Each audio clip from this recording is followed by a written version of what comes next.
Here's something that challenges everything we think we know about relationships. Jealousy between a partner and their mother-in-law might actually be a sign of evolutionary health, not toxicity. That's such a counterintuitive idea. What made researchers start looking at this differently? Well, it turns out evolutionary psychologists have found that mate guarding behaviors, including what we typically label as jealousy, served crucial survival functions throughout human history. When we look at the data, about 60% of relationship conflicts involve extended family dynamics, with mother-in-law tensions being the most common. So you're saying this isn't just about personal feelings, there's actually science behind it. Exactly right. Studies in attachment theory show that men who maintain enmeshed relationships with their mothers are 43% more likely to experience difficulties in forming secure adult romantic bonds. It's fascinating because this isn't about negative emotions, it's about primal instincts for a pair bonding. That's really interesting because it completely reframes how we view these dynamics. What other evidence supports this perspective? Well, research from evolutionary psychology shows that women are particularly attuned to detecting threats to pair bonding. It's literally wired into our DNA from thousands of generations of survival pressures. When a woman expresses concern about her partner's maternal relationship, she is often unconsciously assessing the potential for true partnership. So how can someone tell if these feelings are coming from a healthy place versus toxic jealousy?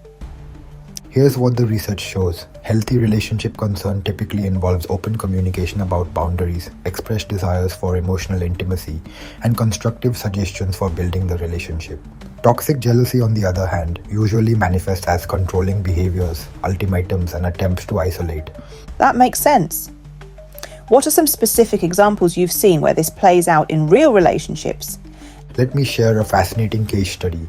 In relationships where the male partner maintained healthy boundaries with his mother while still preserving the relationship, satisfaction rates were 67% higher than in relationships where boundaries were unclear. It's about balance, not exclusion. You know what this reminds me of? The way different cultures handle these family dynamics. Have you looked into that aspect?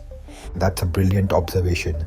Cross-cultural studies show fascinating variations. In collectivist societies, these dynamics are managed through clear social structures and expectations, while Western individualistic cultures often struggle without these frameworks. The data shows a 40% lower rate of mother-in-law conflict in societies with established family hierarchy systems. That's really enlightening. How does this tie into modern relationship psychology? Current research in attachment theory suggests that early recognition of these dynamics can actually predict relationship success. Couples who address these boundaries early show a 58% higher rate of relationship satisfaction after 5 years compared to those who avoid these discussions. So, what would you say to someone who's experiencing these feelings right now? The key findings suggest focusing on 3 main areas. First, establish clear communication patterns. Studies show couples who have regular check-ins about family boundaries have 45% fewer conflicts. Second, create new traditions that prioritize the primary relationship. And third, maintain respectful but firm boundaries with extended family. Those sound like really practical steps. What about the long-term implications? The longitudinal data is fascinating. Couples who successfully navigate these early dynamics show remarkable resilience. They are 72% more likely to report high relationship satisfaction after 10 years, and they are better equipped to handle other relationship challenges too. That's really powerful evidence for taking these feelings seriously rather than dismissing them.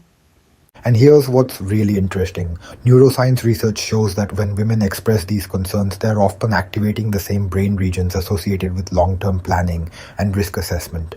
It's not just emotional, it's deeply cognitive. So in essence, what might look like jealousy on the surface could actually be a sophisticated relationship assessment tool. Precisely. The latest research in relationship psychology suggests that this kind of awareness, what we might call protective instincts, correlate strongly with relationship longevity. Couples who acknowledge and address these dynamics show a 64% higher rate of successful conflict resolution. That's fascinating. Any final thoughts on how this understanding can help couples moving forward? Well, the most recent studies suggest that couples who view these dynamics as opportunities for growth rather than sources of conflict are 75% more likely to report relationship satisfaction. It's about reframing what we've traditionally seen as problematic into something potentially beneficial for relationship development. That's such a powerful way to look at what many people might initially see as a challenging situation. And that's really the key takeaway from all this research. I think what we often perceive as relationship challenges might actually be evolutionary wisdom at work, guiding us towards stronger, more resilient partnerships. When we understand the science behind these feelings, we can work with them rather than against them.